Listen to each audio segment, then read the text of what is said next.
तो अब ओएनजीसी यानी कि Ireland natural gas corporation of India के द्वारा की जा रही सालों की मेहनत सफल हो चुकी है और भारत के उत्तर प्रदेश राज्य, जहां पर तेल और प्राकृतिक गैसों के पाए जाने की कभी संभावना नहीं हो सकती थी,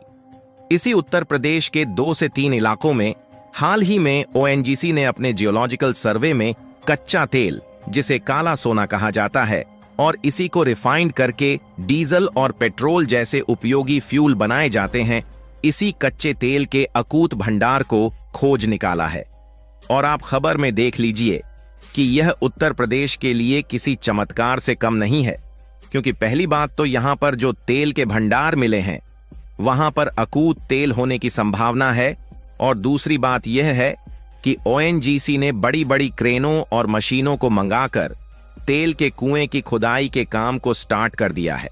और कमाल की बात यह है कि यह खबर जितनी ज्यादा बड़ी है, इससे ज्यादा फायदा आम जनता को है, क्योंकि इससे न सिर्फ उत्तर प्रदेश की इकोनॉमी मजबूत होने वाली है, बल्कि डीजल पेट्रोल के दाम घटने के कारण ओवरऑल जितनी भी चीज आज महंगी है वह सभी सस्ती हो सकती है। फिलहाल पूरी डेवलपमेंट क्या है इस वीडियो में समझते हैं, लेकिन आगे बढ़ने से पहले हमारे उत्तर प्रदेश में पहली बार कच्चे तेल के कुएं की खुदाई हो रही है। उसके लिए वीडियो को एक लाइक करके चैनल को सब्सक्राइब जरूर कर लीजिए, क्योंकि यह आपके लिए तो 1 सेकंड का काम है, लेकिन इससे हमारी काफी बड़ी मदद होती है।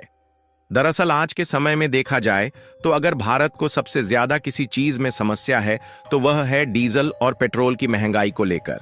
क्योंकि पिछले कई सालों से लगातार डीजल और पेट्रोल के दाम बढ़ते ही जा रहे हैं और इनके दामों में उतार देखने को नहीं मिल रहा है, और ना ही इनकी कीमतें सस्ती होने की कोई संभावना है। लेकिन जब सवाल पूछा जाए कि डीजल और पेट्रोल इतने ज्यादा भारत में महंगे क्यों हैं, तो इसका सीधा सा जवाब है कि डीजल और पेट्रोल को क्रूड ऑयल यानी कि कच्चे तेल को रिफाइंड करके बनाया जाता है। लेकिन आज भी हमें जितने कच्चे तेल की जरूरत पड़ती है उसमें से केवल 15% हिस्सा ही भारत के कुछ गिने चुने तेल के कुएं से प्रोड्यूस हो पाता है, जिससे 85% हिस्सा हमें सऊदी अरब, ईरान, रूस और अमेरिका जैसे देशों से मंगाना पड़ता है। और कच्चे तेल के मामले में इतनी ज्यादा दूसरे देशों पर हमारी निर्भरता होने के कारण ही दुनिया भर में कच्चे तेल को लेकर बहुत बड़ी राजनीति चलती है, क्योंकि अरब देशों को जब भी मुनाफा चाहिए होता है, यह अमेरिकी देश के साथ मिलकर कच्चे तेल के प्रोडक्शन को घटा देते हैं और कच्चे तेल की कीमत बढ़ा देते हैं, जिससे भारत को मजबूरन महंगे दामों में कच्चा तेल खरीदना पड़ता है। और हमने आपको पहले ही बताया कि डीजल और पेट्रोल के बिना भारत का काम बिल्कुल भी नहीं चल सकता, क्योंकि फैक्ट्री में चलने वाली बड़ी बड़ी मशीनें हो या फिर 2 पहिया, 4 पहिया और ट्रक, बसेस जैसे इंजनों से चलने वाले छोटे बड़े वाहन हो, इन सब के इंजन को या तो डीजल और पेट्रोल से चलाया जाता है या फिर सीएनजी जैसी नेचुरल गैस से। इसीलिए हमें मजबूरन कच्चे तेल को हमेशा ही खरीदना पड़ता है, फिर चाहे सस्ते मिले या फिर महंगे। और आपको जानकर हैरानी हो सकती है कि केवल इन्हीं कच्चे तेल को खरीदने के लिए हर साल लगभग 160 अरब डॉलर विदेशी मुद्रा हमारी खर्च हो जाती है।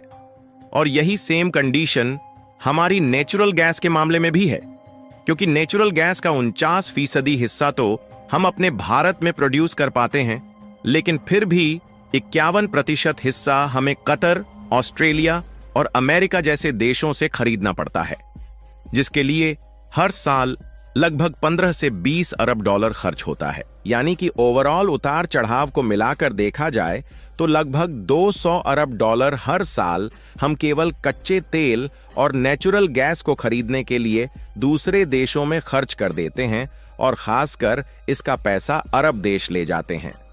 इस 200 अरब डॉलर की वैल्यूएशन का अंदाजा इस बात से लगाया जा सकता है कि अगर ये पैसा भारत में रुकता तो हर साल 10 से 15 मेट्रो प्रोजेक्ट्स बन सकते थे। लेकिन दोस्तों,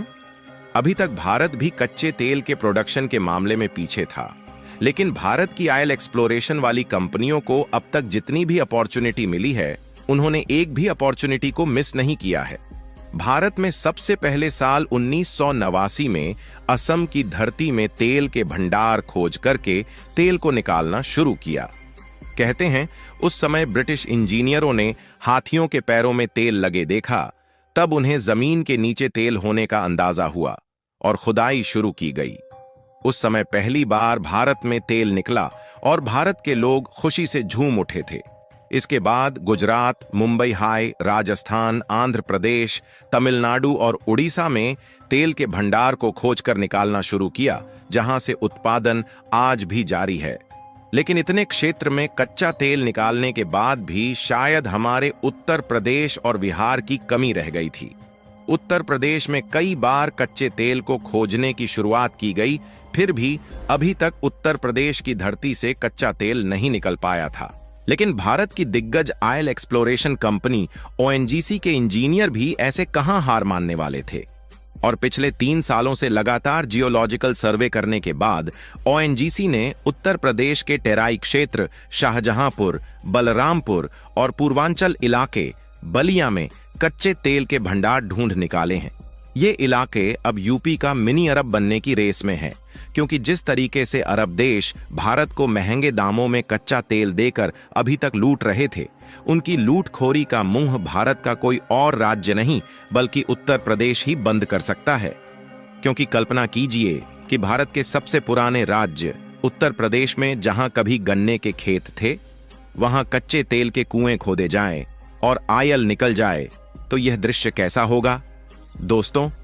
अब निश्चिंत हो जाइए, क्योंकि यह दृश्य कल्पना नहीं रही बल्कि अब हकीकत में बदल चुका है। अगर बात उत्तर प्रदेश के बलिया जिले की करें तो खबर निकल कर आ रही है कि ONGC ने अभी कुछ ही दिन पहले यहां से कच्चा तेल निकालने के लिए कुएं की ड्रिलिंग करना भी शुरू कर दिया है,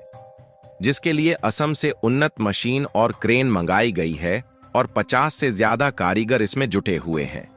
भूवैज्ञानिकों ने सैटेलाइट और जियोलॉजिकल सर्वे के बाद इस क्षेत्र में पेट्रोलियम पदार्थों की संभावना जताई थी। इसके बाद बलिया के सागरपाली गांव के पास जब ONGC को वाकई में गंगा के कच्छार में तेल और प्राकृतिक गैस के भंडार की संभावना लगी, तो इन्होंने हाल ही में इसकी ड्रिलिंग भी शुरू कर दिया है।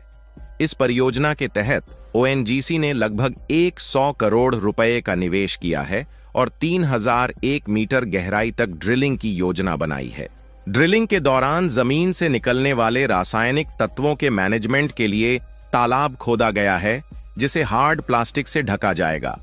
प्रोजेक्ट स्थल की सुरक्षा के लिए कटीले तारों की घेराबंदी की गई है और 24 घंटे गार्ड तैनात हैं। फिलहाल अगर ONGC को सफलता मिली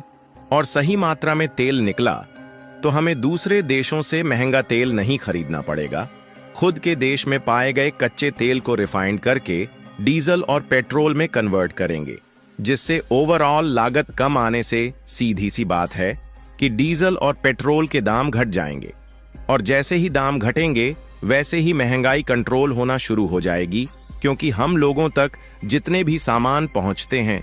वह सभी ट्रांसपोर्ट के जरिए पहुंचते हैं और लगभग 90% सड़क परिवहन डीजल पेट्रोल पर आधारित है। वहीं हवाई परिवहन पूरी तरीके से पेट्रोलियम पर ही आधारित है और इंडियन रेलवे भी 50% डीजल पर ही आधारित है। यानी कि जिस ट्रांसपोर्ट का इस्तेमाल सामानों को लाने और ले जाने के लिए किया जाता है, इसका भाड़ा कम आने से सामानों की कीमत अपने आप ही घटने लगेगी, क्योंकि ज्यादातर सामान जो हम इस्तेमाल करते हैं उनको दूर से ही ट्रांसपोर्ट के माध्यम से लाया जाता है। बहुत ही कम सामान होते हैं जो कि लोकल एरिया में प्रोड्यूस होते हैं। यानी कि यह खोज भारत के लिए सिर्फ एक तेल का कुआं नहीं बल्कि आर्थिक क्रांति का द्वार खोल सकती है, क्योंकि तेल रिफाइनिंग, ट्रांसपोर्ट और एनर्जी सेक्टर में बड़ी नौकरियां निकलेंगी। साथ ही रुपया मजबूत होगा, जिससे अंतरराष्ट्रीय कूटनीति में भारत की ताकत बढ़ेगी। फिलहाल आपका इसके बारे में क्या सोचना है, अपनी राय कमेंट में जरूर बताएं और इस वीडियो को एक लाइक करके अपने मित्रों तक शेयर जरूर करें। और हम आपके लिए ऐसी ही जानकारी से जुड़ी वीडियो लाते हैं, उसके लिए चैनल को सब्सक्राइब जरूर करें। जय श्री राम।